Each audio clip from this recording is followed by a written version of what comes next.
আসসালামু আলাইকুম ভিউয়ার্স। তো দেখতে পাচ্ছেন আমরা একটি ভবনে দাঁড়িয়ে আছি, সেমি পাকা ঘর। তো এখানে আজকে দেখাবো কিভাবে ওয়াল কেটে গ্রুপ কেটে কিভাবে সেট আপ করতে হয় এবং সুইচ বক্সগুলো ফিটিং করতে হয় সেটা দেখাবো। তো আমি প্রথমে একটি বারান্দাতে আছি, আছে ভবনটার বারান্দা। তো এই পর্যন্ত হচ্ছে খাটের একটা মেজারমেন্ট, এদিকে হয়তো খাট হবে বা অন্য কিছু, হয়তো ডাইনিংও হতে পারে, কোনো পরিকল্পনা নেই। তো আমি সাধারণভাবে একটি খাটের পরিমাপ করে নিচ্ছি। এক্ষেত্রে সুইচ বোর্ডটা নিচ থেকে 56 ইঞ্চি, অর্থাৎ আমি নিজের একটা মেজারমেন্ট করা আছে একটা টার্গেটে। এখানে 56 ইঞ্চি থেকে আমি সুইচ বোর্ডের একটা মেজারমেন্ট দিচ্ছি। তো 56 ইঞ্চির উপরে এবং এই থেকে বেডের ওই পাশ থেকে 6 ফিট এই পর্যন্ত, এখান থেকে সুইচ বোর্ডটা বেডের সাথে যাতে ঘুমানোর সময় সুবিধা মতো ইউজ করতে পারে, সেক্ষেত্রে এখানে সুইচ বোর্ডটা মালিকের সিদ্ধান্ত অনুযায়ী এখানে দেওয়া হয়েছে।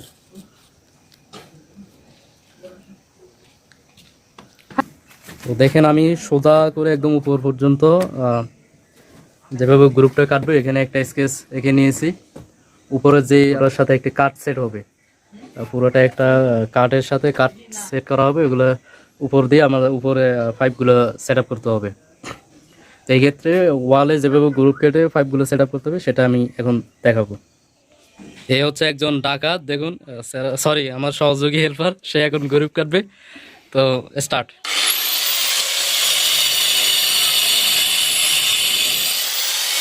এখানে প্রথমে গ্রাইন্ডার দিয়ে গ্রুপগুলো কাটবো আমরা, মেশিন দিয়ে গ্রাইন্ডার করে গ্রুপগুলো কেটে নিচ্ছি। তারপরে সেনা মাতুল দিয়ে এগুলো ছাঁটাই করা হবে। ছাঁটাই গ্রাইন্ডার সেনা মাতুল অথবা ডিল দিয়ে হিট দিয়ে করা যায়। আমরা এখানে হিট ডিল ব্যবহার করতেছি না, সেনা মাতুল দিয়ে গ্রুপগুলো ছাঁটাই করে ফেলবো।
গ্রুপ কাটা আছে, এখন সেনা মাতুল দিয়ে আমরা ছাঁটাই করে নিচ্ছি গ্রুপগুলো। দেখুন, গ্রাইন্ডার দিয়ে কেটে এবং সেনা মাতুল দিয়ে গ্রুপগুলো ছাঁটাই করে নিচ্ছি।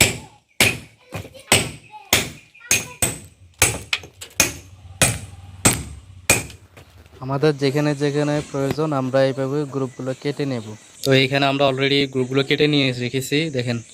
তো প্রতিটা রুমেই সেম কাজগুলো হবে, দাগ দিয়ে আমরা কেটে গ্রুপ কেটে ছাঁটাই করে নেব। এরপরে পাইপ সেট আপ করে দেব।